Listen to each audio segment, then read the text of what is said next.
गोस्वामी पुण्य देखा सूर्य स्नान आपण मैंने ध्यान करते मोर पितृतुल्य मातृतुल्य जेतल सूर्य पटे पवन जाऊँगी गतागत होती से समय आपण मैंने मुंड उड़े गाधातु ठंडा हबार रास्ता नाही जेतल सूर्यर गमन पवन बहुची आपण मैंने घर बाहरी को गाँव को जातु आपण घर को आसला जाए शुभ प्राप्त हम जेतल सूर्यर पवन बहुची आपण कंसारी भात थाली भात बदले 1.5 थाली भात खाइले गुंड हो हाँ हाड़ खाइले गुंड हो जदि चंद्र रे जाउथुव पवन जदि भल तरकारी मांस की मटन की जहाँ टेस्ट लगुच जदि खाईदेले कि सब माँ अंगेली भी थे पेटटा एड़ बड़ अग्निमान भलिया लगे 4-5 थर पछाड़ू चालुथुव नाकरे बिंडा मार दउथिबे इमिति किस हैला मत आज किछ भल लागुनी मत गला सम गला नाइ नाइ प्रथम सूत्र होती एटा काहे कि ना आमे चंद्र खाइछे रोगडा घिना काळ पळि आइछि आ जति चंद्रहर थिबो जाइरा आज गुरुवारटा न गाधेल हबन गेलो मुंड पखाली गाधे पकेबो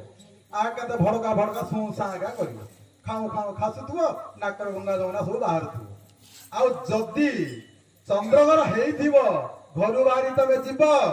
गला बाटे कोई एक्सीडेंट हम न तो क्या घर गला से नथिबो न तो कोई गाली शुणव तेणु गुरु कहते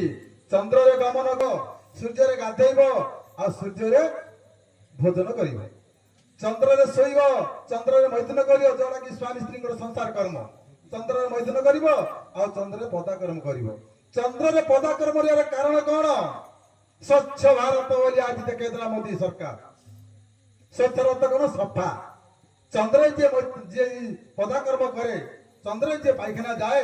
पृथ्वी सफा रहे कहीं ना ये गरम को जे ठंडा सफा हो जाए जदि सूर्य जी बंधाड़ी काम कर ये गरम जो रसटा आस ठंडा सी भी गरम खुला कथा कहूँ सी किसी ना कि अंश रही जाए जो काचरा जिन पृथ्वी चक्र रहे कौन हम रोगड़ा आसोनी कालघटा कौड़ा आज्ञा कालघर होची सेटा जमपुटा होची सेटा तेणु लक्ष्मीपुरा मानवसा लक्ष्मीपुरा रे गोटे पद लिखिथिले बलराम दास कोन श्री चंडालिनी नगर बाहर ता घर तार महिमा जे देवंकु गजर प्रतिदिन खर कई गुंडीचा नबर विष्णु भक्ति रे से जे अति तत्पर